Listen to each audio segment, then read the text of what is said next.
She was just buying snacks until the cashier locked the door and called the cops. He said she fit the description, but didn't say of what. 3 minutes later, 6 officers slammed her to the ground. Her screams were caught on camera. So was the lie that followed. But what the body cam didn't show. That's what made it go viral. Before we deep dive into this interesting story, subscribe to our channel, and tell us where are you watching from. Share in the comments below. The sun perched high above Lakewood Hills, casting long shadows from spotless lampposts onto manicured lawns. Hydrangeas bloomed behind white picket fences, and a breeze rolled in soft and slow, as if to preserve the calm facade of this affluent Georgia suburb. But peace, as Dorian Jameson had long learned, was rarely extended equally. Dorian pulled his navy blue Tesla Model Y into the Chevron off Elm Street. He parked beside Pump 6, sunglasses perched low on his nose, khakis cuffed at the ankle, a gray tee hugging his athletic frame. A plain man by look today, though anything but by name. At 38, Dorian was a phenomenon in the world of tech, founder of Lucent Grid, the AI-driven smart grid company revolutionizing American energy consumption. Fortune covers, TED Talks, private White House briefing. Still, here in the heart of suburbia, his hoodie mattered more than his resume. He stepped out casually humming as he tapped his phone to start the charge. The silence of the station was disturbed only by the light hiss of fuel lines and the occasional chirp of birds. Across the lot, a pearl-white Lexus RX pulled up in a flurry. Out stepped a woman dressed in yoga pants and a branded tennis club jacket. Linda Reeds, 55, known around the neighborhood for her HOA complaints and her Back the Blue Facebook posts, was on her usual midday errand run. She exited her vehicle without locking it, purse resting on the passenger seat, as she shuffled toward the mini-mart. As Dorian waited, he reached into the back seat for a water bottle. From the corner of her eye, Linda caught the movement. Her head turned sharply, her steps slowed. And then it happened, something so fast, so irrational, it felt like a script written in reverse logic. Linda screamed. "Hey, get away from my car! Don't touch it, you thief!" Dorian blinked, confused. "I'm not," he began, but she was already rushing toward him, finger pointed, face twisted with fury. "You think you can come here and rob me in broad daylight? I see what you're doing. You were trying to grab my purse." A man in a pickup 2 pumps over started recording with his phone. Dorian put both hands up instinctively. "Ma'am, I didn't even look at your car." Linda didn't hear him. Or maybe she didn't want to. "You people are unbelievable. You think you can just take..." And then, she slapped him. Hard. Across the cheek. The sound cracked through the air, like a thunderclap. Gasps echoed. A mother covered her child's eyes. The man with the phone whispered, "Oh my God," and kept recording. Dorian's head turned slightly from the impact. He stood frozen. No rage, no retaliation, only the heavy weight of a moment he'd seen in 1,000 different forms, but never like this. He looked her in the eye, the sting on his face secondary to the burn in his chest. "Do you know who I am?" he asked quietly, voice as steady as stone. Linda, shaking with self-righteous adrenaline, retorted, "A criminal, clearly." Dorian pulled out his wallet, flipping it open to reveal a Lucent Grid ID. The nameplate read, Dorian Jameson, CEO. Her eyes scanned it. Confusion flickered, then disbelief, then something darker, embarrassment curdling into anger.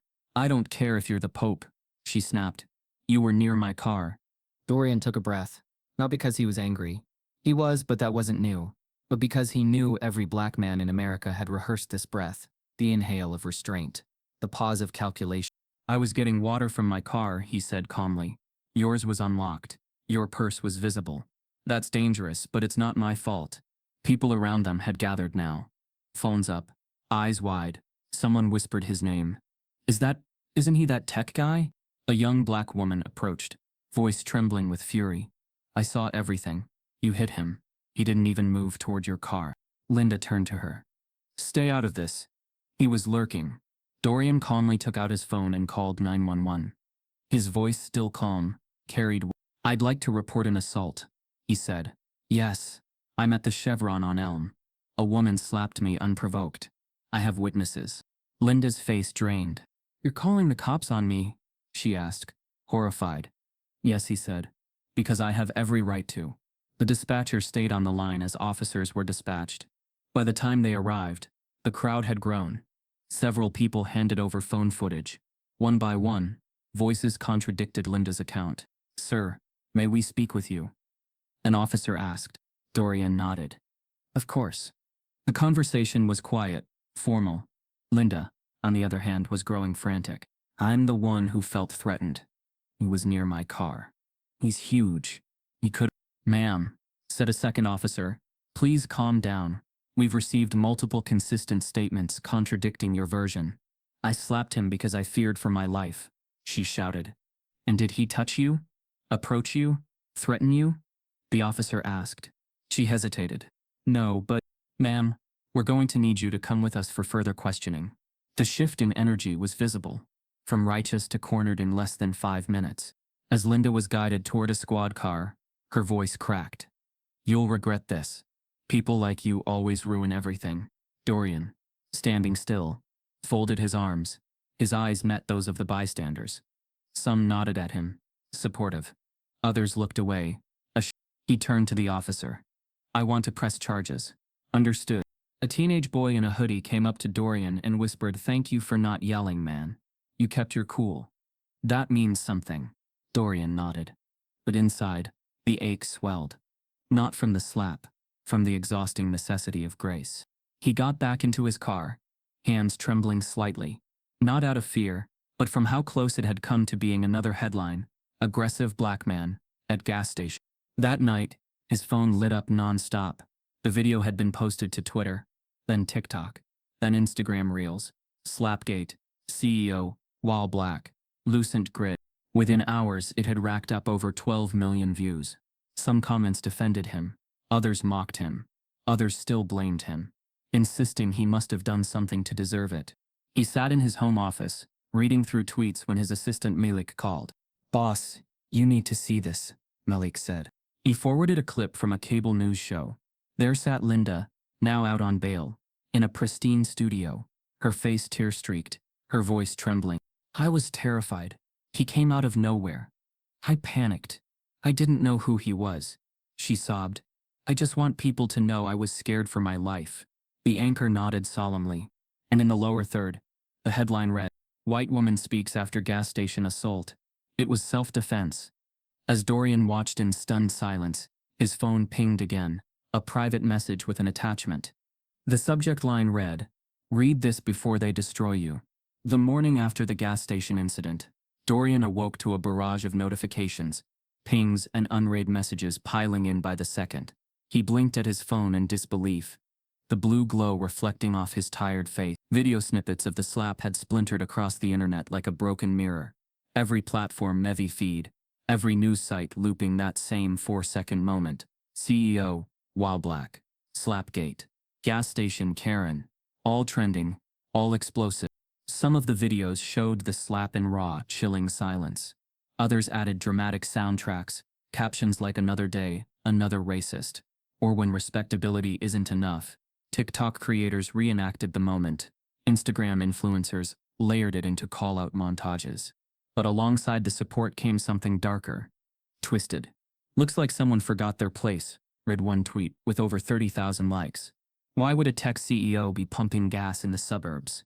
"Something's fishy," another posted. Memes exploded. His face mid-slapped. Linda's frozen expression, the word self-defense, stamped over it like a conspiracy thumbnail. And just like that, Dorian became a character in a national debate he never asked for. That afternoon, Dorian met with his board of directors in a tense emergency Zoom session. 12 suited faces filled the grid. The chairman, Richard Alcott, an aging hedge fund giant, with soft eyes and a steely tone, spoke first. "Dorian," he said, "we all support you personally, you know that. But this incident, it's complicated." "Complicated?" Dorian replied, his voice steady but clipped. "A woman slapped me. Unprovoked. I pressed charges. That's not complicated. That's the law." Richard leaned forward, interlacing his fingers. "It's not the legal matter we're concerned with. It's the perception." The word perception hung in the air like fog. A younger board member chimed in. "One of our partners in Europe has paused negotiations on the renewable energy rollout. They're calling this unstable optics." Dorian's jaw tightened. "So, because I didn't retaliate but did report an assault, I'm the risk. Another board member, a woman in a blazer too crisp to wrinkle, added gently. It's about brand image. Investors are jittery. Conservative outlets are spinning this hard. Dorian exhaled slowly. He saw it then. Not malice, not conspiracy, but the oldest betrayal of all. Self-preservation masquerading as diplomacy. That evening his assistant Malik forwarded an email chain from a PR advisor. Subject: suggested statement for CEO. Apology, empathy blend. The draft read: While I regret the misunderstanding that occurred at the gas station, I recognize how my presence may have been perceived. I apologize for any distress unintentionally caused. Dorian stared at it for a long time. An apology for existing. He closed the document and opened a new one. Resignation terms. Draft. Not final. Meanwhile, Linda Reeds had transformed herself into a media martyr. By midday, she appeared on Patriot News 1, seated on a plush white couch, tearful and rehearsed. I've never been so scared in my life, she said, voice trembling. All I saw was a large man standing too close to my car. I thought he was going to rob me. I reacted. Was it wrong? Maybe. But now, I'm being hunted by cancel culture. The host, nodding somberly, replied, You're incredibly brave, Linda. A lot of Americans feel the same fear but are too afraid to speak out. Linda sniffled. I just want to go back to normal. I've had to delete all my accounts. My children are being harassed. And this man, this tech mogul, he's unleashing the internet on me. She even launched a GoFundMe titled Help Me Recover from Cancel Culture, which surpassed $85,000 in 48. And just like that, Linda became a symbol for all the wrong people. But not everyone was buying it. Autumn Reese sat at her cluttered desk, glasses low on her nose, scrolling through Linda's interview with the practiced eye of someone who'd seen too many lies sold as tears. At 34, Autumn was a powerhouse civil rights attorney in Atlanta, with a resume that included Supreme Court citations and viral courtroom moments. And when she saw Dorian's video, something in her stirred. Not just rage, not just justice, purpose. Within a day, she contacted Dorian through Malik. I don't need payment, she said on the phone. What I need is for this to stop happening. And I believe you're the right man to make sure it doesn't. They met the next day. Her presence was calm but razor sharp, like a blade sheathed in velvet. Dorian had expected another lawyer who'd talk strategy and optics. Instead, Autumn spoke about legacy. Do you know what happens if you stay quiet? She asked. They'll say you moved on. They'll say it wasn't that bad. And the next black man will get slapped harder, yelled at louder. Maybe she dropped a folder on the table. Inside, police records, HOA complaints, neighbor testimonials, all linked to Linda Reeds. She's been reported for racial intimidation 3 times. Nothing ever stuck. This isn't new. She's been doing this for years. One document caught Dorian's eye. A black delivery driver, verbally harassed by Linda last year, called the police. No charges filed. Why hasn't this gone public? He asked. Autumn looked him dead in the eye. Because no one with your power ever brought it to light. And then the twist. That night, just past 11:30 p.m., Dorian received a strange email from a burner address. Subject: They're building a narrative against you. Urgent. Attached was a zip file. Malik scanned it through antivirus software. No threats. Dorian clicked. Inside, screenshots of internal Slack conversations. His company's own executives discussing his behavior, questioning his temperament, and privately speculating whether his growing black identity was alienating legacy partners. Some of the messages dated back months. A chilling comment from a senior VP read, "This is what happens when founders get too comfortable in the race card. Hope this gas station thing forces him to clean up." Another message from a board liaison said, "Let him go down. We need someone less volatile. We can use DEI as a shield later." Dorian closed his laptop slowly. He stared into the darkness of his living room, the silence louder than the media circus outside. He wasn't just dealing with Linda. There was an entire machinery around him, ready to let him fall. As he scrolled to the last message in the leak, he stopped cold. It read, "Wait until the fake employee reviews go live. HR's already prepping talking points. This'll look organic." Morning light filtered through the blinds of Dorian's temporary rental in East Cobb County, but the air was weighty, oppressive. He'd thought Lakewood Hills, a suburb celebrated for its manicured lawns, top-tier schools, and community events, might finally offer peace after the gas station ordeal. He was a CEO. He had wealth. But in Lakewood Hills, none of that mattered. His attempts to purchase a modest 5-bedroom house within the neighborhood had been met with polite refusals. Not sure this is the right fit. Or we've decided to go another way. Real estate agents avoided eye contact. Neighbors exchanged knowing nods. Eventually Dorian gave up hoping and signed a lease on a tidy craftsman down the street. It was rented in his wife's name, quiet, inconspicuous, but every knock at the door made his chest tighten. 2 nights later, racist flyers appeared plastered on the front door. Thin, white paper bearing the words "Keep this neighborhood white" in jagged, red letters. Beneath the slogan, a crudely drawn caricature of Dorian in the Tesla pump lane. He discovered them at 6 a.m., his breath freezing in the crisp Georgia air as disappointment curdled into rage. He called Autumn, voice low, but urgent. Autumn didn't rise to anger. Instead, she quietly reassured him. "Keep the flyers. We document everything." Even then, her tone carried the steel that had made her Dorian's anchor. That night, around 11:45 p.m., the motion-activated surveillance camera in the driveway recorded a group of teenage boys, hoodies over their faces, spray paint cans in hand. They tagged the side of the house, "Go back," and "Suburban Invader." Then they rained eggs against the windows, one launching so hard it cracked glass near the living room. Windows shattered, an alarm buzzed, but by the time Dorian dialed 911, the dispatcher treated it as minor vandalism. "You're rich, sir. We've got bigger priorities." No patrol came, no officers knocked by morning. As he walked the perimeter with a baseball bat in one hand, for reassurance, not violence, he wondered if he'd ever truly been seen as human here. This wasn't random. Autumn's assertion that this town built itself on resisting people like you echoed like prophecy. Then Autumn delivered her unexpected twist. She said, "I didn't tell you everything about Linda Reeds's son." A silence followed. "Her son, Ethan. He's in a white supremacist Discord group. He shares Jezebel memes about infiltrators and plans local intimidation." Autumn slid her laptop over. The screen showed usernames, chat logs, coded slurs, and mentions about driving out black family. Dorian's heart thudded. "She's using her son as a weapon." He breathed. Autumn nodded. "That's just one thread.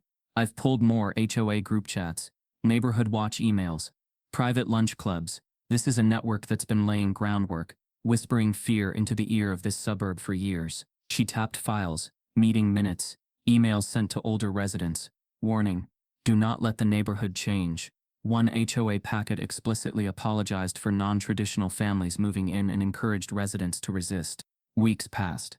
More teenage incidents. Smashed mailboxes. Late-night porch steps on surveillance cameras. Anonymously placed threatening notes saying "Leave now." Each time, police shrugged. Property crimes. Minor. Not hate. Not urgent. Meanwhile, Autumn began taking testimonies from longtime residents. One elderly neighbor, signing an affidavit, said quietly, "Linda Reeds called me complaining about that black man moving in. Said she feared being in her own community. I told her racism doesn't wear a mask." Another submitted screenshots from HOA group chats showing the term Dorian's type being used openly. Then came the twist. A neighbor, someone Dorian had previously waved to in the cul-de-sac, reached out. The woman, Marisol Rivera, Hispanic, mid-40s, confessed she had been asked to leave her own leased house by neighbors who used the same flyers. She said, trembling, "They told me you can stay if you keep your place looking quiet, but you never gave them a chance. You're black, so they targeted you." That confession, made under Autumn's legal counsel, became powerful evidence of culture-wide bigotry, not isolated harassment. Dorian felt a low relief, not because the truth surprised, but because vindication sometimes came under threat. Their counter-narrative was no longer just his. It carried the weight of shared stories, of Marisol, of the elderly neighbor, of the delivery driver from Linda's file. Still, the emotional toll was relentless. Every knock on the door, every look in the street, made him pause, unable to forget the ugliness hiding behind trimmed hedges. He and Autumn met, late one evening in his rented dining room, files strewn across the table like battle plans. She looked at him with solemn resolve. "We're filing a civil suit. Racial harassment, property interference, emotional distress. We're naming HOA boards, individual perpetrators, and Linda as a leader in the network." She paused. "This will break open the system." Dorian swallowed. "I just want to feel safe where I live." Autumn gave a sad smile. You should, but justice moves slower than hate. That night, Dorian woke to a distant glow. A burning cross, searing into the lawn, illuminated the night, an unmistakable message from the past, planted in his new home's front yard. The boardroom was sleek and sterile, a glass and chrome cathedral, nestled inside Lucent Grid's downtown Atlanta headquarters. Floor-to-ceiling windows overlooked a sun-drenched skyline, yet the air inside was colder than the marble floor beneath Dorian's custom Oxfords. 12 board members sat at the obsidian conference table. Their expressions were blank, postured neither adversarial nor welcoming. It was the expression of people already convinced, simply waiting for formality to catch up. Dorian sat at the head of the table, spine straight, face unreadable. He wore a tailored navy suit that fit him like memory, measured, dignified, unimpeachable. But the truth was heavier beneath the lapel. The chairman, Richard Alcott, finally cleared his throat. Dorian, thank you for joining us on such short notice. I know you've been through a lot lately. Let's not dance, Dorian replied quietly. You've read the headlines. I've read the leaks. Let's speak plainly. Richard exchanged glances with the others. One woman shifted in her seat. Another cleared her throat. One of the junior board members, Mark Duval, leaned forward. There's concern, Dorian. Concern that recent optics are undermining investor confidence. The gas station video, the social media fallout, the property drama, it's bleeding into the company. I'm the victim, Mark, Dorian said calmly. A woman slapped me. I didn't raise my voice. I didn't retaliate. I filed a report and went home. Since then, I've had racist flyers on my door, eggs thrown at my windows, and a burning cross planted on my lawn. We're not saying you did anything wrong, said another member, a woman in a gray pantsuit, too polite to be honest. But public perception is complicated. We can't always control narrative. Dorian paused. There it was, the same poison he'd tasted since the slap. Politeness layered over prejudice, deference over decency. Do you remember where I came from? He asked softly, voice almost a whisper. A few eyebrows rose. Silence followed. Dorian stood slowly and walked toward the window. I grew up in foster care. 2 homes before I could speak in full sentences. 3 more before I turned 10. I built Lucent Grid from a dorm room at Harvard with nothing but scholarship scraps and a loan. I spent 10 years eating rejection. I made every investor in this room a millionaire. And today, you're asking if I'm bad optics. The room fell still. Richard leaned back, clearing his throat again. We're not asking you to resign, Dorian. No, Mark said, but we are asking you to consider a sabbatical. Just until things cool off. To protect your legacy. The word legacy tasted like ash. Dorian chuckled. Just once. Just bitter. A sabbatical. For being slapped while black. No one responded. From the corner of the room, Lana Brenner, head of HR, spoke gently. You should know, we've received some internal complaints. Anonymous. About your behavior. Dorian turned, brows raised. What behavior? Comments that you've become more agitated in meetings. Less collaborative. I've been dealing with death threats, he snapped. Eggs on my door. Surveillance footage of teens vandalizing my house. That doesn't make me agitated. It makes me human. Lana looked away. Another board member interjected. This isn't punishment, Dorian. It's strategy. The media's not letting go of this. Linda Reeds has done 3 interviews this week alone. The narrative is getting away from us. Dorian took his seat again, shoulders squared. Let me guess. She feared for her life? She felt threatened? Exactly, Richard replied. That line resonates, especially with the demographic we rely on. And what do I say? Dorian asked. That I was born too dark for your comfort. The table froze. In that moment, Dorian wasn't a CEO. He was a man holding a match beside the foundation of a billion-dollar empire, daring it to burn.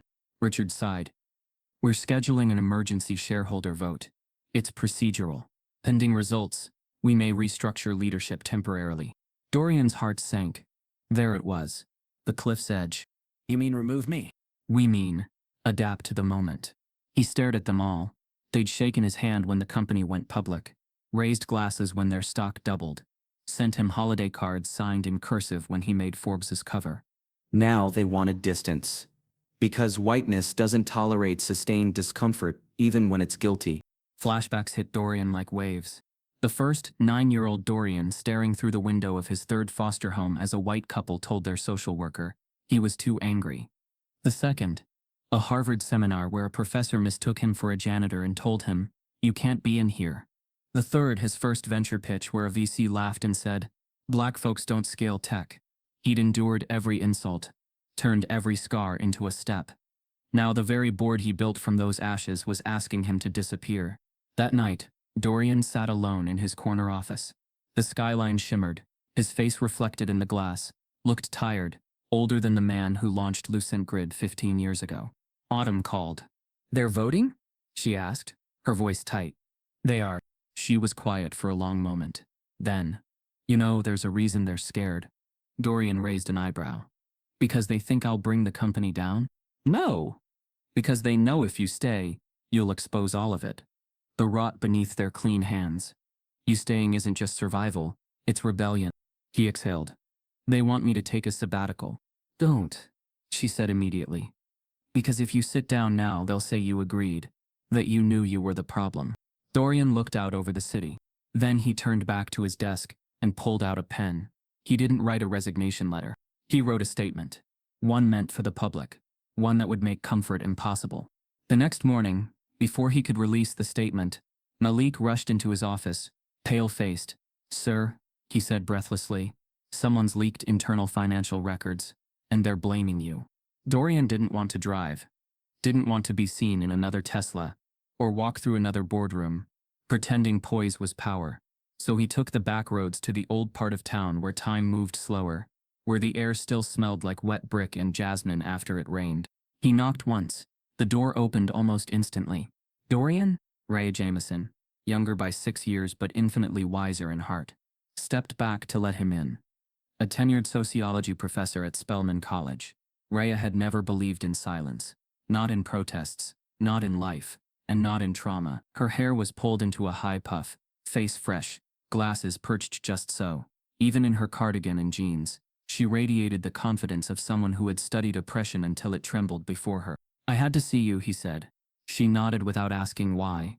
They moved to the couch. He sank deep into its familiar cushions, like a man trying to disappear into something soft. "Tell me," she said. "Don't rehearse. Don't defend. Just say it." He looked down at his hands that had built a company, signed 7-figure deals, and held the trembling grip of self-control when a stranger's slap cut through his pride. "I'm tired, Raya," he whispered, "but I can't show it. I can't be angry. Can't raise my voice. Can't let go. I keep thinking if I just wait it out, they'll see I did nothing wrong. But it's like, the calmer I stay, the guiltier I look." Raya folded her arms, a deep sigh rising from her chest like a storm welling under her skin. "You know what we've been told our whole lives," she said. "Be excellent. Be twice as good. Be polite. Be non-threatening. And maybe you'll be safe.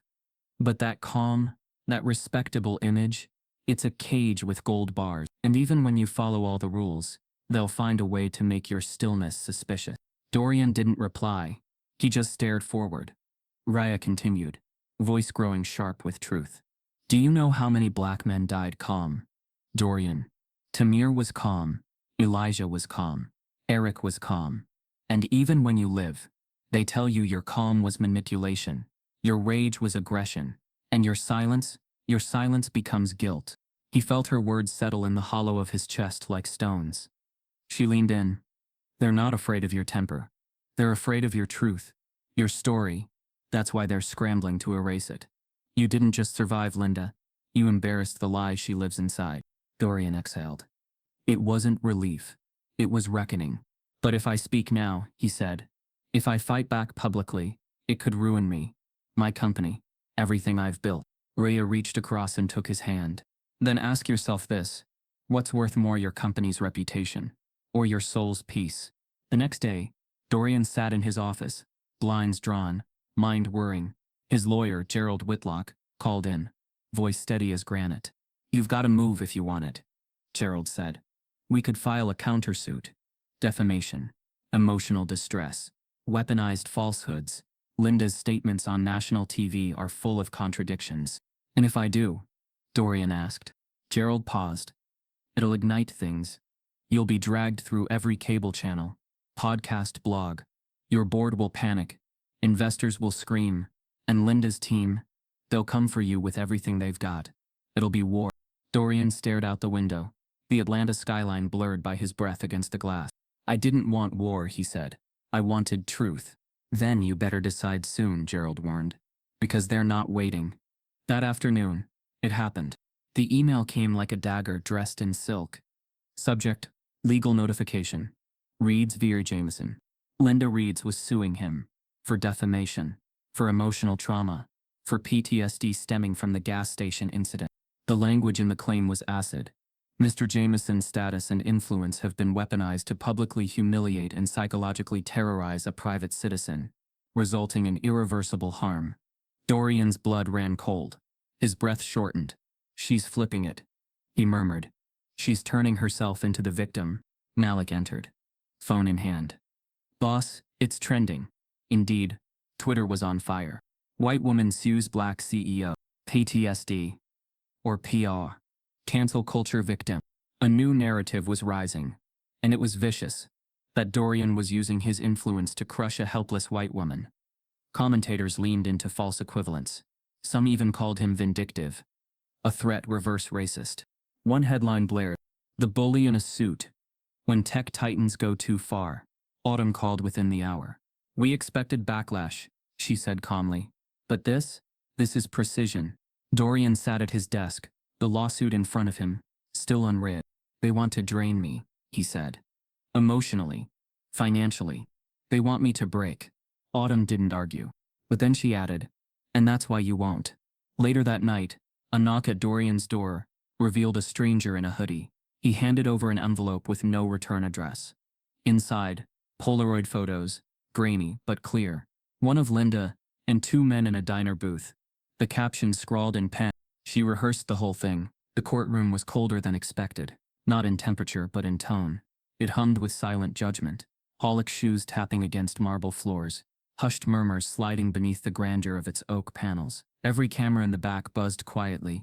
Every reporter's pen ready to bend truth into angle. Kara Whitmore stood in the witness box, palms sweating against the wood, voice steadier than she felt.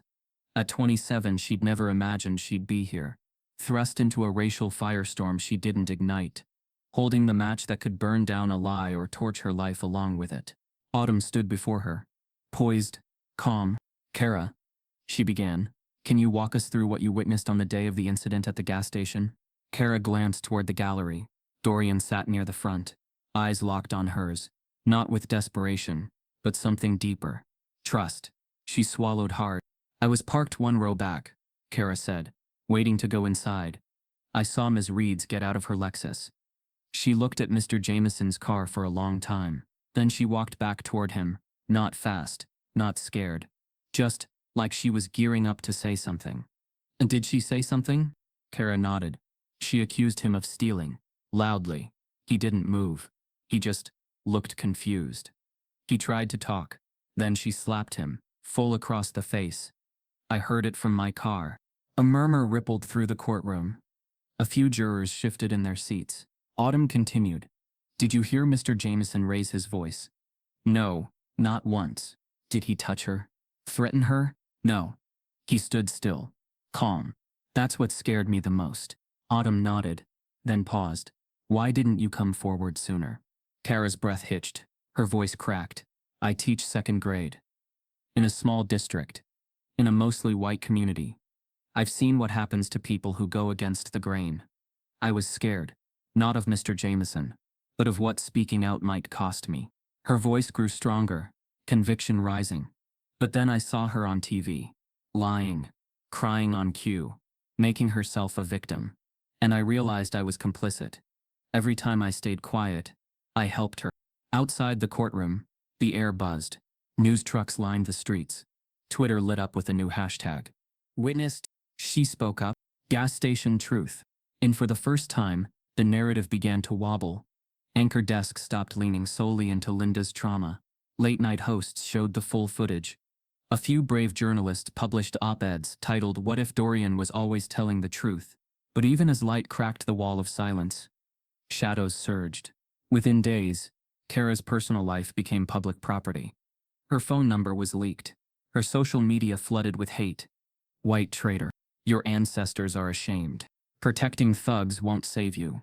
Linda's legal team denied involvement, but a private investigator connected to Hollis was caught visiting Kara's neighborhood, asking questions at grocery stores, outside her school. They even reached out to her ex-boyfriend, offering money for character references. Autumn was furious. She filed a harassment injunction. But damage once loosed rarely reverses cleanly. Kara sat in her living room that weekend, blinds drawn, trembling hands wrapped around a chipped coffee mug. Her cat paced nervously at her feet. She watched the news flip between her testimony and Linda's latest tear-filled interview. An emotional chessboard played on a national stage. And still, Kara didn't regret it. "Let them come," she muttered. "At least I'll sleep knowing I didn't help bury a man's name under a lie." But the hate found its way in. Closer. Tuesday morning, 8. She arrived at school, weary but ready to push forward. She unlocked her classroom door. The smell of dry erase markers and construction paper greeted her. Innocent, unbothered by the storm outside. That was until she opened the envelope on her desk. No postmark, no return address. Inside, a single photo of her walking into court. Her face circled in red ink. The word traitor scrawled across it in block letters. Kara froze. For a moment she couldn't breathe. Then she turned, eyes scanning the hallway, heart hammering in her ears. Outside, across the parking lot, an unmarked black SUV idled longer than it should have. Inside, a man with a camera clicked one final shot, then slowly drove away. The phrase first appeared on a conservative morning show panel, sandwiched between a segment on woke math curriculums and a debate about reverse racism. One of the hosts, clad in pearls and smugness, declared it confidently. "White women are the new victims in America." The panel nodded. Statistics were twisted, anecdotes weaponized. Linda Reed's face appeared on screen with soft lighting, a tearful smile and the chyron, targeted by tech titan. Overnight, the narrative pivoted. Fox Fear ran the segment 3 times that week. Influencer pundits followed, and soon fringe outlets were blending fear with fantasy. The left's war on white womanhood. How victim culture vilifies the real victims. Memes exploded. Linda in a Virgin Mary halo. Dorian as a shadowy villain in a business suit. And beneath the noise, the bots moved in. Across social media, automated troll farms flooded posts with identical phrases. "Stop using trauma for clout." "Another black man abusing power." She was scared. That's valid. Hashtags once filled with support. CEO. While black, Witness 23 became battlegrounds. Hate speech surged. And when Twitter tried throttling the more dangerous accounts, the backlash only grew louder. Even Kara wasn't spared. Her classroom was tagged online, with messages like, "Protect your kids from woke teachers." But for Dorian, the blow wasn't just digital. It was fiscal. Lucent Grid stock began to dip. At first a subtle slide, then a rapid descent after an anonymous article hit Bloomberg. Unrest at the top is Lucent Grid's founder too toxic for tech. Investors panicked. Analysts questioned whether Dorian Jameson's identity was now a liability. Behind closed doors, the company's board discussed quietly, coldly, the idea of merging with Voxon Energy, a white-led firm seen as a stabilizing force. Dorian was left reading about his own possible ouster in headlines, before his own board spoke to him. At the next emergency meeting, Richard Alcott didn't look Dorian in the eye. "We're considering restructuring," Richard began. "A partnership that may require reduced visibility on your part." "You mean a merger?" Dorian replied. "One that boxes me out. We're protecting the shareholders." Dorian stood.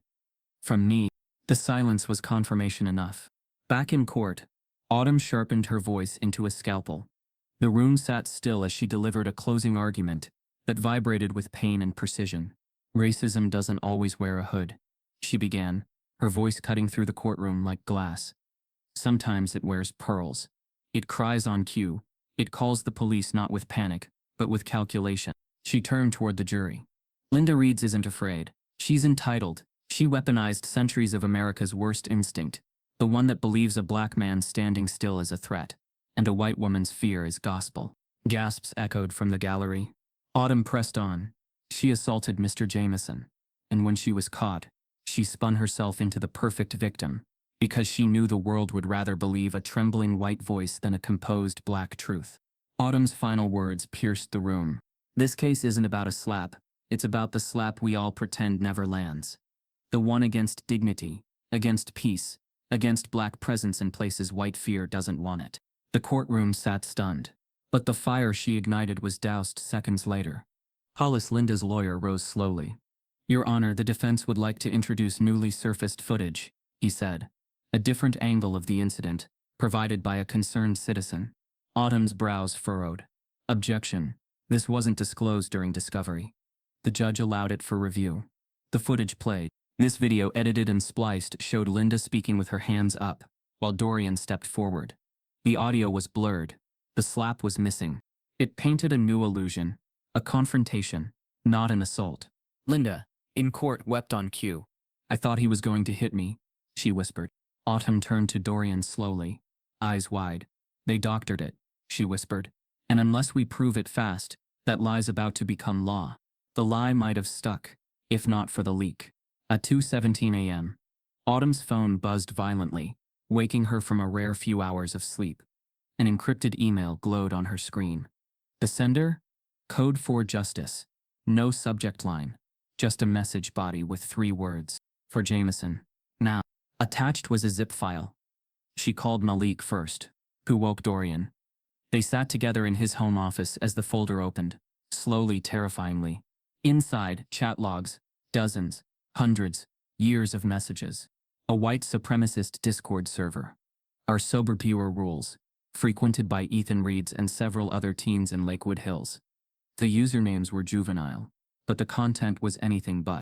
Messages like, you want to go viral? Get one of them to yell. Record it. Cut the video. Don't touch them. Just scare them. Let the cam do the rest. My mom's in. She knows how to act. Trust me. Cry white, not loud. The timestamps were damning. Days before the slap. Plans. Schemes. Rehearsals. Ethan's account, verified through matching usernames on other platforms, bragged about his mom's meltdown in private chats. One video clip had even been shared in that group before it hit social media. Autumn's hands trembled. She knew. She muttered. She wasn't scared. She practiced. The logs also contained memes, grotesque and gleeful, of black men being exposed or harassed. Some mocked Dorian specifically. Photo collages, deepfake clips, captions like CEO of crying.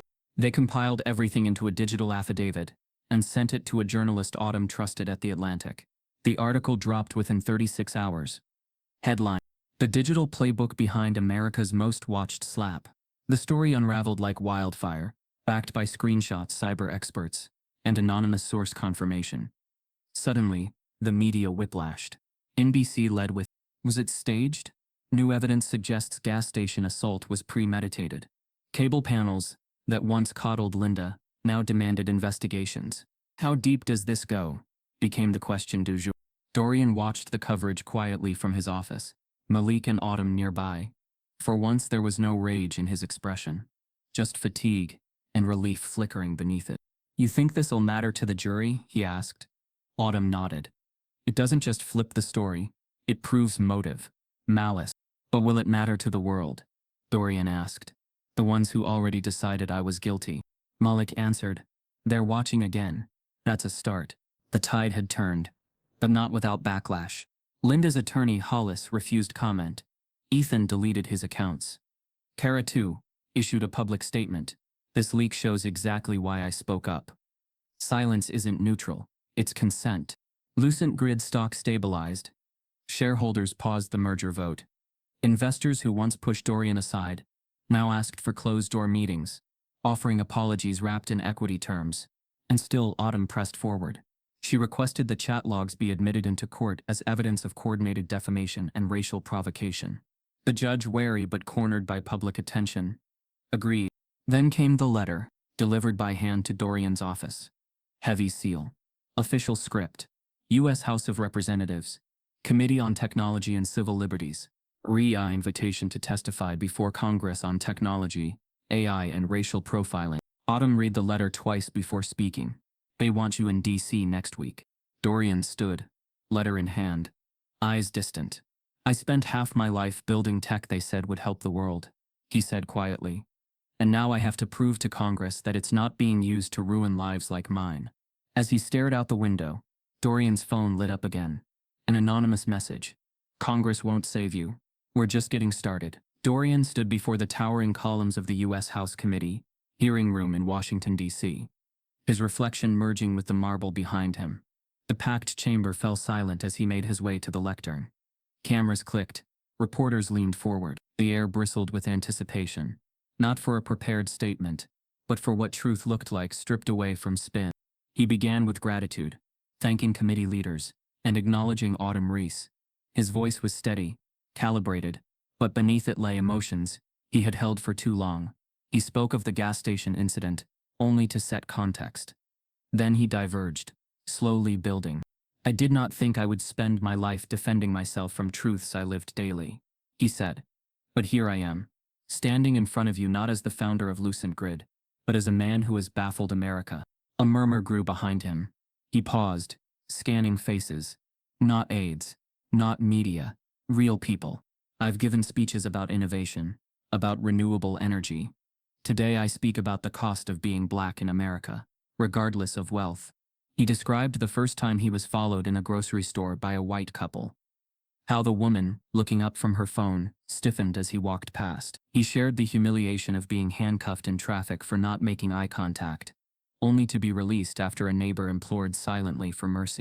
He recounted corporate meetings, where white executives interrupted his ideas as tone police, labeling disagreement as aggression. How HR suggested he soften his voice, make him less corporate. How he had once apologized for simply being present. Dorian's voice cracked when he quoted Linda's tearful apology on TV. He repeated, I just want people to know, I was scared for my life. He looked up. Being rich didn't protect me from being black. Silence swallowed the room. No coughing, no rustling, just dread. That line, he nodded toward Linda's lawyers in the back, sold because fear sells better than fact. Because our systems reward the victim, without context, without history, without reality, and because a black man's calm can be twisted into culpability.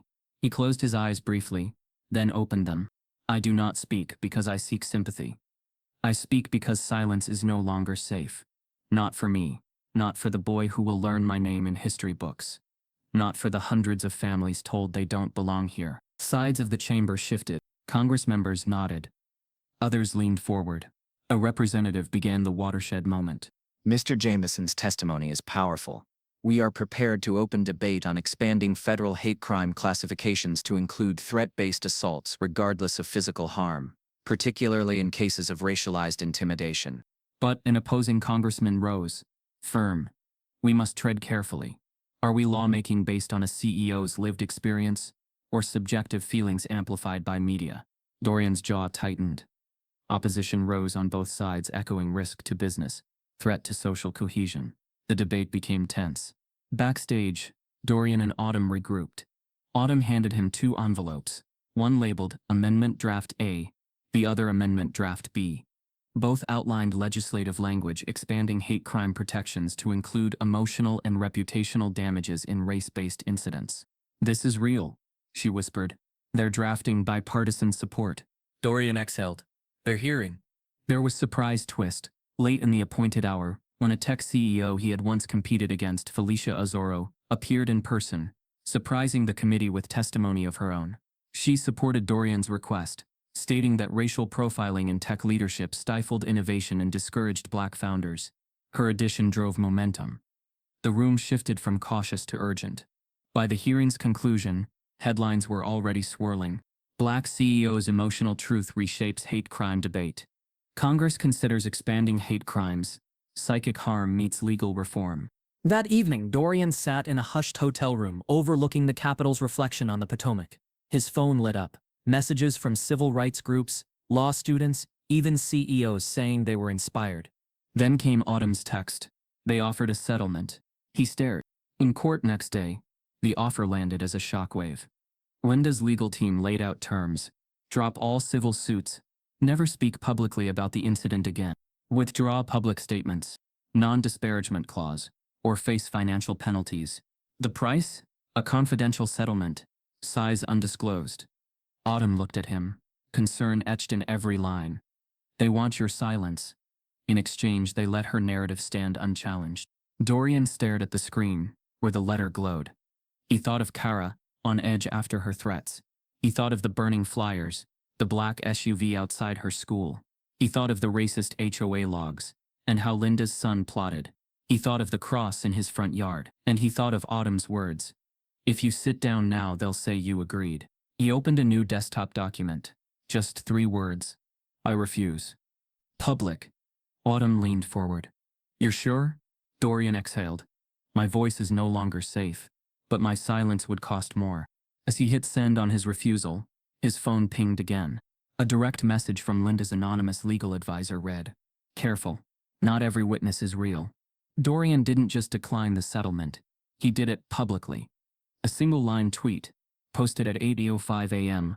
on a rainy Wednesday morning, detonated across social media. There are some stories too sacred to sell. Within 10 minutes, it had 50,000 retweets.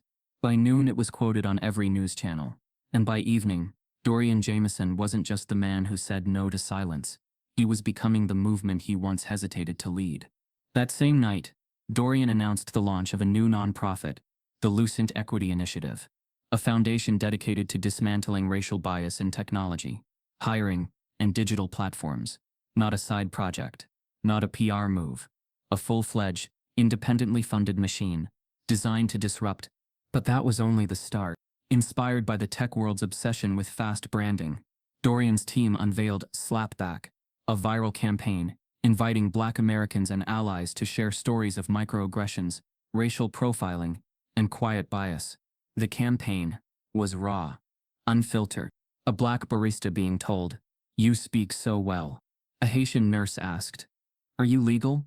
A young black boy stopped by security at a mall because he wore a hoodie. Dorian posted the first video himself. Not slick, not overproduced, just him, facing the camera. I've been followed in stores.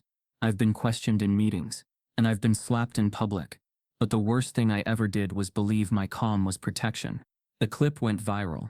Within 48 hours, Slapback had 8 million impressions.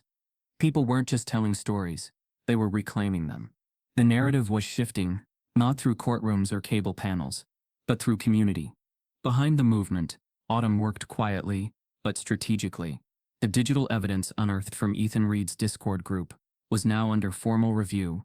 After pressure from civil rights organizations and media, the Fulton County District Attorney's Office reopened the original assault case. What they found between Kara's uncut footage and the hacked chat logs was devastating. Linda Reeds was indicted on felony assault, attempted defamation, and false police reporting. The indictment landed like thunder. The woman who once cried on national television as a symbol of victimhood was now staring at 5 years in prison. Conservative outlets tried to spin it, claiming deep state tech retaliation, but mainstream media leaned in with headlines like, Karen on trial, a premeditated slap that sparked a movement. CEO turns trauma into reform, while accuser faces felony charges. Dorian refused to celebrate her downfall. In interviews, he stayed measured. I'm not here for revenge, he told one journalist. I'm here so the next black man doesn't need a hashtag to be heard. But Kara's fight had just begun. After her brave testimony, she returned to a school that barely acknowledged her sacrifice. She was given a smaller classroom. Her supervisors ceased casual conversations. Parents whispered. Her students asked why people online were calling her a race traitor. When she filed a formal complaint against her district, they claimed her conduct had brought undue attention to the institution. That was the final straw. Kara sued the district for retaliation against a whistleblower and creating a hostile work environment. Her lawsuit became national news. Civil rights attorneys offered free support. Protesters lined the school's gate with signs that read, "Protect whistleblowers. White silence, so neutrality." Kara stood up. Now we stand with her. One of Kara's students, a biracial girl named Lena, wrote a handwritten letter posted by her mother. Miss Whitmore is the first teacher who ever made me feel safe being brown. The letter went viral. When Kara read it, she wept because she remembered being that child once too. Back at Lucent Grid, the board, now fractured and desperate for public rehabilitation, extended an offer to Dorian. They wanted him back. The press release had already been drafted. Founder returns to lead Lucent Grid into a new era of diversity, accountability, and innovation. But the private offer was more complicated. He would be reinstated, but only if he agreed to a co-CEO arrangement, with Richard Alcott, the same chairman who once asked him to take a sabbatical for optics. The reasoning was clear in the email bullet points. Shared leadership ensures media confidence, allows board to balance public support with internal stability, prevents overcorrection of public perception. Translation: they wanted his face, but not his full authority. His experience, not his autonomy. Autumn stared at the offer with icy contempt. This is the same playbook, she said. They want your voice, but only if it comes with a leash. Dorian didn't answer right away. He sat for a long time watching the sun crawl down the skyline. This company bore his DNA, his sacrifice, his story. But now it seemed they wanted the brand, not the man. As Dorian prepared to respond to the board's offer, Malik rushed into his office holding a tablet. Boss, you need to see this. A new anonymous video had surfaced online. The footage? Linda alone in a therapy session secretly recorded. Her words were clear. Of course I planned it, but I didn't think it would go this far. The boardroom was full, but Dorian could feel the emptiness long before the meeting began. The agenda was short.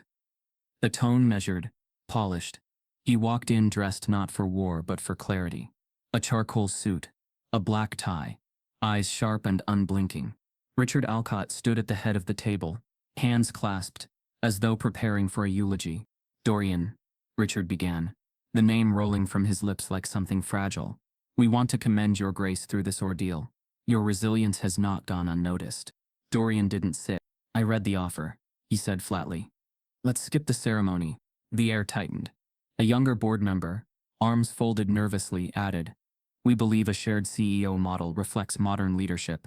Transparency. Balance. Balance. Dorian repeated, the word bitter on his tongue. Between who and what? The older man hesitated. Look, it's optics. It's politics.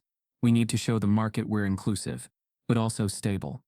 Richard's face brings institutional comfort. And mine doesn't? Richard interjected quickly. We're not questioning your capability, just the temperature of the market. This co-CEO arrangement is temporary. You'll still drive innovation. Dorian leaned in. You want my legacy without my power, my image without my voice, my resilience without my rage. No one spoke. He let the silence stretch, slicing deeper than anything he could say. Then calmly, he picked up the folder marked Roy in statement terms and placed it in the center of the table. I'm not coming back. The board blinked, stunned. You're turning down equity, full reinstatement, media control. I'm turning down erasure, he cut in. This company was built on my back, but if I have to dilute my name to sit at this table, it's not a table, it's a leash. He turned, walked out the room without another word. Behind him, someone whispered. He just walked away from 83 million, but the door had already closed. The next morning, the world watched. His resignation letter, simple, scathing, viral. Integrity costs more than legacy. I'm willing to pay the price. It was retweeted over 700,000 times in under 24 hours. Celebrities posted it. CEOs quoted it. Activists printed it on shirts. And while Lucent Grid stock dipped, public opinion soared for him. But Dorian wasn't interested in symbolic wins. He was already building something new. Within a month, Equitech was born. It wasn't just a tech firm. It was a statement, a revolution. Headquartered in Atlanta's historic Auburn Avenue district, Equitech housed its boardroom in a restored Black-owned bank. Every leadership position diverse, not performative, not quota-filling, just excellence from people who'd spent their lives being overlooked. Their mission to build ethical, inclusive tech driven by transparency, not tokenism. And for every racist headline, for every investor who once flinched at his skin, Equitech was an answer. Not in spite of who we are, Dorian said at their launch event. But because of it, that week he received a message from Autumn marked urgent. The subject line chilled him. Ethan Reed's arrested. Federal hate crime investigation. The news hit faster than expected. Linda's son had been caught in a plot. Online logs showed he was coordinating with 3 others to target a Black-owned co-op downtown. Their plan: graffiti, intimidation, and digital attacks disguised as random outages. The FBI intervened before they acted. But what truly rocked the story was the financial trace. One of the prepaid cards used to purchase encrypted messaging apps, linked to a joint bank account, shared with Linda Reed's. Her signature was on the withdrawal slip. News exploded. Hate has a bankroll. Linda Reed's under federal scrutiny. Slap smear and now funding hate. Dorian stared at the headline for a long time. Mullick entered the room quietly. We always thought the slap was the beginning. Dorian shook his head. No, he said softly. It was a symptom. This is the disease. As investigators deepened the case against Linda, Autumn received a sealed envelope at her law office. Inside, a handwritten letter read, "Before this ends, you should know, Linda didn't act alone. Check the A." The ceremony was intimate, though the title reverberated around the world. Time magazine's most influential people of the year.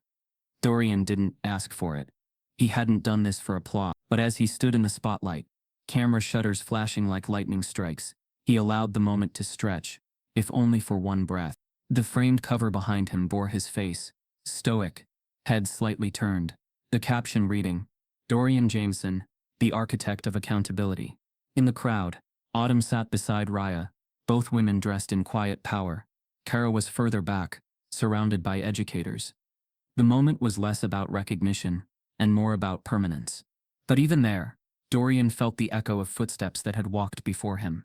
That night alone in his hotel suite, he removed the jacket, set the plaque on the dresser, and opened an old photo album, one he hadn't touched in years. The first image, his mother. She stood in a maid's uniform, standing just inside the threshold of a grand white home, the kind with French doors and wraparound porches. Her eyes carried no complaint, only exhaustion wrapped in dignity. Dorian traced the image with one finger. She'd cleaned houses for decades. She never complained about the slurs. She folded towels with perfection, ironed sheets with precision, and came home silent, not because she lacked the words, but because the world didn't care to hear them. "I do this," Dorian whispered aloud, for her silence. He remembered being 8, watching her wipe away her tears, with the back of her wrist after being called the help in front of him. She told him, "One day, baby, they'll ask for your help and you'll decide if they deserve it." Meanwhile, Raya was building something of her own. A professor of sociology, who had spent her career examining racial systems. She had always viewed storytelling as data. But after witnessing Dorian's journey, she shifted her lens. Her documentary, Beyond Survival: Black Excellence in the Shadow of Trauma, was mid-production. The project didn't just highlight Dorian. It followed other Black professionals, lawyers, doctors, entrepreneurs, whose pivotal public success came after racially charged humiliation. "We rise," she narrated in one teaser, "not because the system lets us, but because we break the silence the system requires." Her work struck a national nerve. Academic institutions asked to screen the film in advance. Civil rights organizations requested clips for training. Celebrities pledged funding. Raya didn't smile easily, but when she reviewed her interview reel, one where Dorian spoke tearfully about their late mother, she allowed herself a rare one. Kara had transformed as well. Once just a second-grade teacher in a conservative Georgia suburb, she was now a firebrand voice for anti-racism in education. What began as town halls became national speaking engagement. Her TED Talk, "Silence Isn't Safety: Why White Teachers Must Speak Up," garnered millions of views. She discussed implicit bias, curriculum gaps, and the weight of complicity. "They taught me to manage classroom conflict," she said, "but never how to stand against real-world injustice. I had to teach myself that." Her former district retaliated further, terminating her contract under vague grounds of distracting from the educational mission. She sued, and won. Now Kara led the Whitmore Initiative, an organization bringing anti-bias training to schools across the country. The same student who once wrote her that letter, Lena, was now the face of the movement's youth wing. One night, Dorian hosted a private gathering at Equitech headquarters. Not a fundraiser, not a launch, just a moment to breathe. Autumn gave a short toast. "To the man who chose truth over power." Kara raised her glass. "To the man who taught me that silence isn't safety." Rhea smiled. "To the brother who carried our mother's strength like a birthright." They laughed, toasted, hugged. But outside that bubble, the world continued spinning, and racism never sleeps. 2 days later, a new video surfaced. Same Chevron station, same Elm Street, same camera angle. But this time, it was a Black teenage boy, skinny, soft-voiced, holding a Sprite and bag of chips, being shouted at by a white man in a blazer. "You people think you can come into our neighborhoods," the man yelled. "What are you stealing this time?" The boy said nothing, just stood, blinking, as the man gestured to his vehicle. A clerk came out, intervened. The man left in anger. But someone filmed the whole thing. It was uploaded under the title, Elm Street Again. Dorian saw it late that evening. He watched it twice. The boy reminded him of himself. Same posture, same caution in the eyes. He texted Malik, "Find that boy." Autumn entered the room. A moment later, phone in hand. "We found him," she said, "and you won't believe who he is." The video had no music, no filters, no voiceover. Just grainy footage of a 15-year-old black boy, tall for his age, quiet, standing by a rack of snacks at the same Chevron gas station on Elm Street. His hands held a Sprite and a small bag of chips. He never raised his voice, never flinched. Yet a white man in a sport coat loomed over him, barking accusations. "You think you can just walk in here and take what you want?" The man spat. The boy tried to respond, stuttering. "I don't lie," the man shouted. "I know your type." The boy looked to the clerk, who nervously stood behind the register, caught between roles, employer, witness, bystander. The boy never moved. Eventually another customer intervened, diffusing the situation. The man stormed out. No police were called. No apology offered. The boy was left shaking. The video, uploaded to TikTok under the caption "Deja Vu at Elm Street," reached 5 million views in 24 hours. The comments section pulsed with heartbreak and rage. Another Dorian in the making. Same station, different face. Same racism. How many more until we get it? Autumn's voice was quiet but firm when she delivered the news. "We found him." Dorian nodded. "Who is he?" "His name is Isaiah Thomas. Lives with his grandmother 2 neighborhoods over.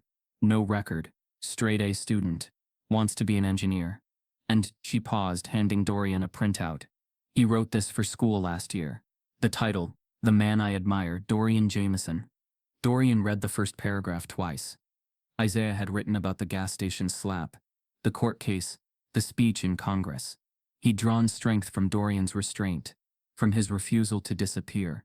The essay was raw, unpolished, but brimming with admiration. "He said you taught him how to survive silence," Autumn whispered. Dorian looked up slowly. "I need to meet him." They met in a small holding room at a juvenile center. Isaiah hadn't been arrested, but the confrontation triggered a wellness check. School counselors flagged him as emotionally rattled. Authorities brought him in for observation. He looked smaller than Dorian expected.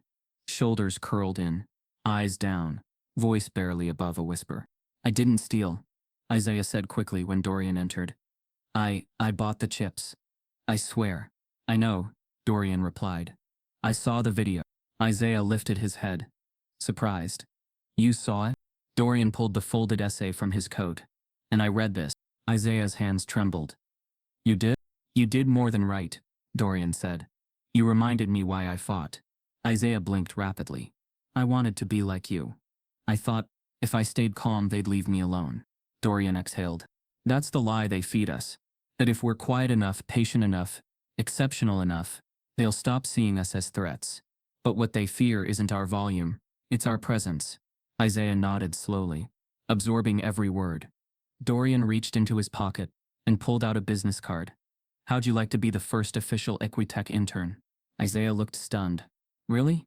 You've already passed the hardest test, being black and still dreaming." Tears welled in the boy's eyes. He gripped the card like it was a lifeline. Meanwhile, in a sterile courtroom across town, Linda Reed stood before a judge.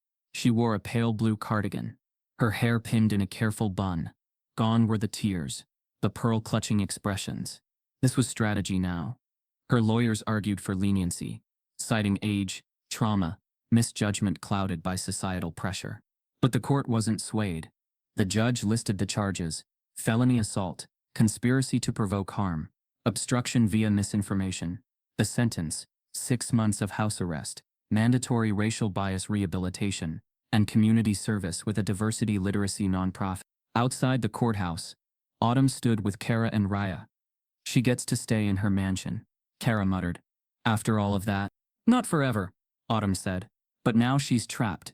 Not in prison, but in a system she can't pretend doesn't exist." Weeks later, a buzz swept through the press. Linda Reeds would give one interview. One only. Live. No pre-tape. No editing. The platform? Voice Platform. A streaming outlet known for hard-hitting, unfiltered confessions. When the interview aired, millions tuned in. Linda appeared on screen, seated across from a black journalist known for emotional intelligence and directness. She was calm, measured. "I made a mistake," she said. "I overreacted. I was wrong." The journalist pressed. "Do you think race played a role?" Linda paused. "I think I was taught to fear things that don't make sense, and I never unlearned it." "Was your fear real?" She looked into the camera. "Yes, but fear isn't innocence, and comfort isn't justice." The journalist nodded slowly. "Any final thoughts?" Linda hesitated. "Then, I knew Dorian Jameson would become a symbol. I just didn't realize I'd be the mirror." The interviewer went to commercial, but the camera kept rolling for a split second too long. Linda turned to her lawyer, not realizing the mic was hot. She whispered, "Let's hope they never find the HOA letters." The day after Linda's interview, America woke up with its breath caught in its throat.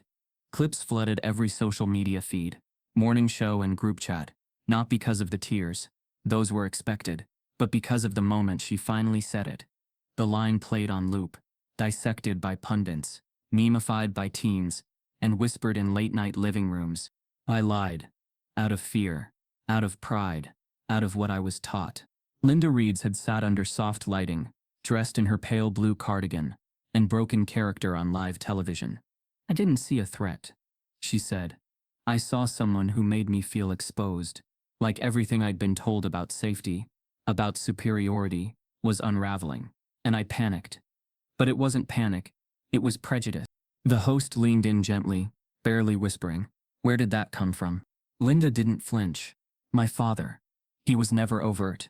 He didn't use slurs. But he'd lock the car door when black men walked by. He'd praise neighbors who called the police over music.